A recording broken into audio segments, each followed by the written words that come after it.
fellow gardeners, I just wanted to take a minute today while it's nice outside to show you how to do the soil ribbon test, which is a quick way to find out if your soil has more sand, more silt or loam, or more clay. And you can use that to answer questions on your Bloombox garden profile or just select plants in general. So let's take a look.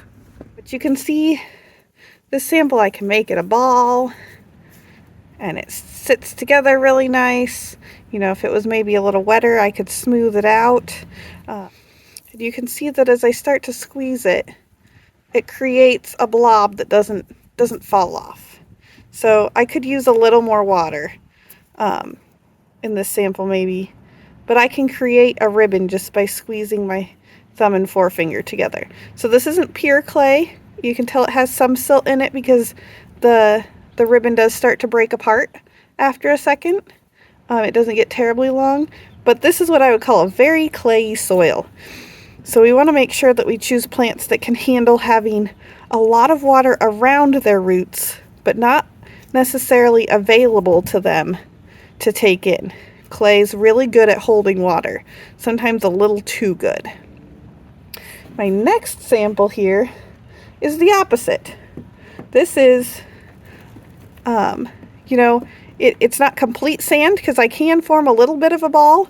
Some of that is just from the extra clay on my hand, but there is no way that I could make a ribbon out of this in any way. It just crumbles. There is not a lot of substance to this soil beyond, you know, sand particles that don't have any desire to stick together. So that would be a soil that drains very, very quickly.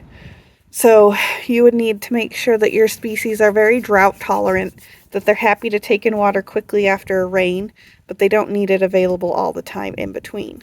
For my last sample, I grabbed some soil from my garden where I've been working on the soil for several years. So with this sample, we can see that, you know, I have added sand to make sure that I've got some drainage for my root vegetables, but it's still a lot of silt and a little clay in there.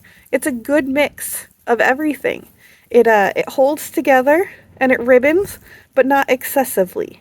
So this soil, it does a fantastic job of holding water and staying moist after a rain, but making that water available to my plants. And it does dry out eventually in between rains, and that is good for making sure that we don't have diseases in our plants. So there you have it. That's the soil ribbon test.